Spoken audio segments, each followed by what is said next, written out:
Hey everybody, welcome back to the Wolfe Pit with another episode of What Are We Eating? Today, I'm going to show you how to make extra crispy, boneless, skinless chicken breast in an oilless air fryer. But wait, this isn't going to be your normal grocery store bought boneless, skinless chicken breast. These chicken breasts came from my own personal adult treasure hunting playground, the Dollar Tree. I found these two 4-ounce packs of boneless, skinless chicken breast at the Dollar Tree for obviously $1 each. Now some people will see boneless, skinless chicken breast for $1 and think it's a great deal. But is it really a great deal? Let's see. $1 for 4 ounces, and there's 16 ounces in a pound, so multiply $1 times 4, and that works out to be $4 a pound. Boneless, skinless chicken breast are always on sale for right around $2 a pound. So I checked this week's ad from my local grocery stores, and almost all of them had boneless, skinless chicken breast on sale for under $2 a pound. So as I've mentioned numerous times before, the foods in the Dollar Tree and other discount stores are no bargain, and in some cases like today's chicken breast, they're more expensive than in the grocery store. I get so many comments that people can only afford foods from the Dollar Tree, and that simply is not true. But that's what these stores and manufacturers want consumers to think, which obviously increases their profits. So these chicken breasts are indeed more expensive. But let's look at something else I talk about a lot. Added solutions, which can vary from 8% to 30%. These chicken breasts have up to a 15% of solution added of water and salt, which is a simple brine.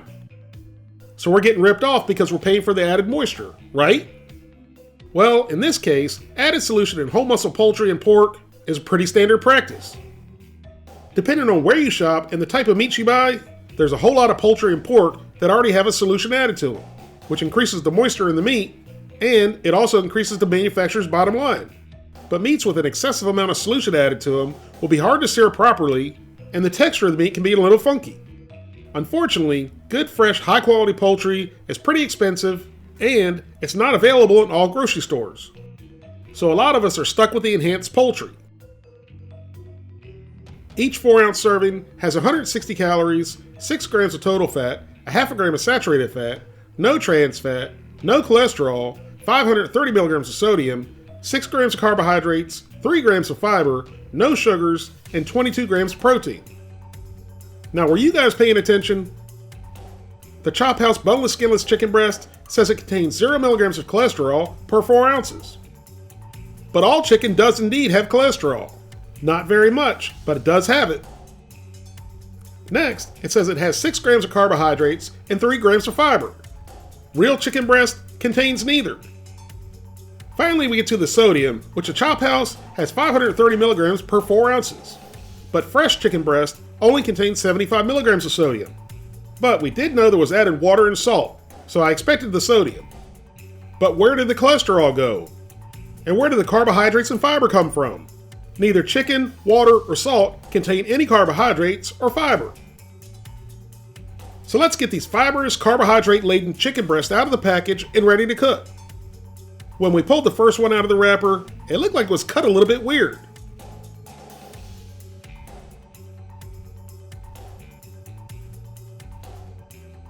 But then we pulled the second one out, and it looked a little bit more like a regular chicken breast than the first one did, except this. That looks like something I would normally not associate with a chicken breast. What say you, the people? Do I just have a sick mind, or do you see it too? If you see it, let me know and hit that like button. For these chicken breasts, we're going old school and doing some shaking and baking. I actually haven't had shake and bake in years, and I saw it on the shelf and said it would be perfect for these breasts. I do remember I liked it when my mom made it when I was a kid, so it'll be interesting to see if I still like it. Shaking and baking is pretty straightforward. You pour the mix into the provided bag, then you add the moistened chicken. So the chicken went straight into the mixture, right out of the package, since there was already plenty of moisture already there.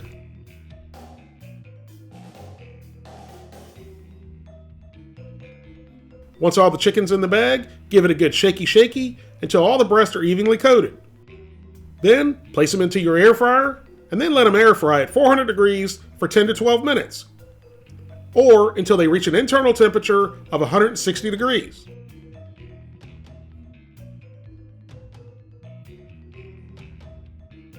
After 12 minutes, the chicken breasts were done.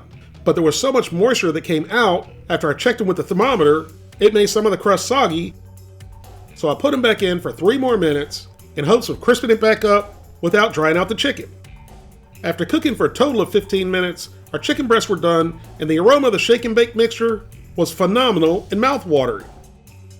I served the chicken up with a combination of a little buttermilk ranch and Frank's Red Hot for dipping.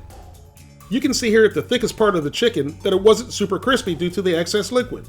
Remember earlier when I said meats that have too much moisture added to them are difficult to sear properly? Well, they're also difficult to crisp properly too. But other than that top part, the rest of the chicken was perfectly crispified. So into my food receptacle it went. And it ended up being crispier than I thought. And the flavor of the shake and bake was great. The chicken was nice and tender and very moist. A little bit too moist as it left some of the chicken somewhat mushy. You can see right here, the texture of the chicken was spot on. But here, it was somewhat mush and you can kind of see the difference. Overall, I was very happily surprised. It wasn't bad at all. So into the ranch Frank's Red Hot mixture it went for another bite. The combination of the ranch and Frank's made it even better. But honestly, that combo would make a flip-flop taste good.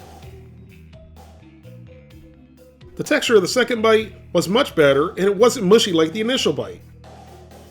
And you can see here the texture is different. The third bite concluded my assessment. After my first bite with the chicken being slightly mushy, the rest was perfectly fine, moist, tender, and delicious to be honest with you. Overall, I was happy with the Chop House 4-ounce boneless skinless chicken breast.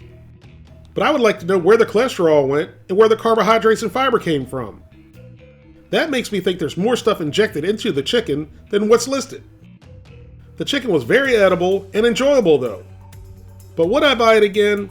Probably not, for 2 reasons. Number 1, it's more expensive than chicken breast I can buy in the grocery store. And number 2 is the mysterious nutrition label versus the ingredients listed. Which is why I'm giving the Chop House 4-ounce boneless skinless chicken breast a 6 out of 10. If you'd like to help support the Wolf Pit, consider being a patron. You can pledge as little as $1 a month, that's only $12 for the whole year. Or you can pledge more, that's up to you. Either way, every little bit's appreciated and helps me produce more high quality videos more often for you, the people. Thank you all very much for watching. Please don't forget to like this video and subscribe, and I'll see you soon.